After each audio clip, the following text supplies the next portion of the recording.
What's up guys, this is Adam from Ironcore. Today's monster video is going to be picking the right deck for the right meta. I have a few examples of cards here that are going to help with this whole explanation. It's probably going to be a little long of a video compared to the other ones, but hopefully it'll help you out. So, what I mean by picking the right deck for the right meta is, most metas are determined by the best decks. So, picking a rogue deck, you have to look at the meta and see what's good and what's bad. Example right now, these two cards are heavily sided. This one not so much anymore because the Satellar Knights kind of fell off, but mostly this. So if you're going to pick a rogue deck, I would highly suggest not to pick a deck that's light or dark because these are sided right now, and you're already at a disadvantage because you're playing rogue. Obviously it's not the best deck, that's why it's rogue. So when you're picking a rogue deck, you don't want to pick a deck that is susceptible to side deck cards for the meta. Just a general rule of thumb. That's one thing when you're picking a rogue deck. But also you need to consider what is being played and what would give you an advantage against those decks. The example that I have off the top of my head was in Louisville I played Mermail to 6th place. And the reason I played Mermail was because it can produce monsters not from the extra deck, that can be really big beaters, and it can deal with stuff, so like Megalo. I can easily drop a Megalo against a Winda. It's a 1-drop special, and isn't from the extra deck, so they can't fusion from the deck, and it's just a really, really good card. But when making the deck, I decided to cut Glacia, which Glacia was a commonly played card at the time. The reason I cut Glacia was because, looking at the format, there were a lot of cards that got their effect when sent to graveyard by a card effect, and that's what that is.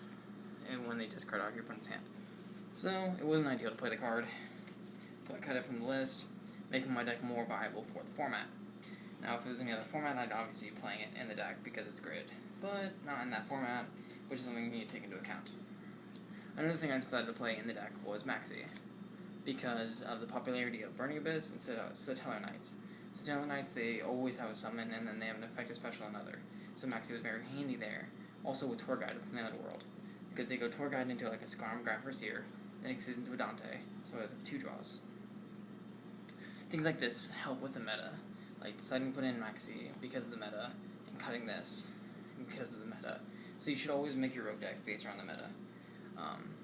Now, this deck is a really good deck, I think, for this format, Mermail, because of what it does. Now, a deck that I don't think is very good right now for the meta, which is Rogue, which is still a good deck. I'm not saying it's bad. I'm saying right now it's pretty bad in comparison to everything else, is Windups. This deck won Nationals 2 years ago, and yet no one plays it anymore. Why? Because it's a combo warrior in a deck that has been hit twice now. 3 times? Yeah, it's been hit 3 times, and it has to go into the extra deck, which is a problem right now. Like, you could see Rogue Windups in, like, Bujin format and stuff, but now you can't ever see it because it's so disadvantageous against, like, Shaddolls and stuff. Because you have to go into the extra deck, it allows them to fusion from the deck, and it's a very poor choice for the meta. And it's easily disrupted their plays with a Wind Blast, which is what Burning Abyss main added 3 of. And same with Karma Cuts. So, in the meta right now, this deck is not very reliable. Now, a thing that is reliable right now, I would say, would be, if you're going to go Rogue, is if you can't afford Mermail, because I know it can kind of be expensive, more of a budget deck would be like Kawaki Meru. And I'm serious about this. Kawaki Meru has a very good advantage right now because it can main this. If you guys do not know what that is, it is Kawaki Meru Draco. Neither player can special summon light or dark monsters, easily brought out by Urnite.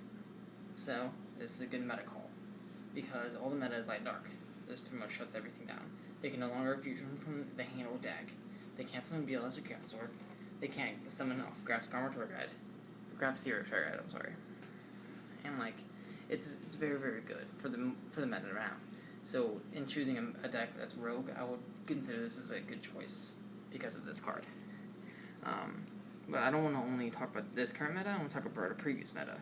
If you guys played in the +1 Fire Fist format with Bujin, Fire Fist, and Spellbooks and stuff, a deck choice that wasn't good then but not like tier 1, would have been like Gravekeepers or something. Now I don't have a Necro Valley, so I'm using Zombie World, because Zombie World is a very similar example. So main decking through Zombie World or playing Gravekeepers at the time would have been a great meta call, because Necro Valley stops Bujins from banishing to protect the Yamato, which is like the biggest deal with that deck.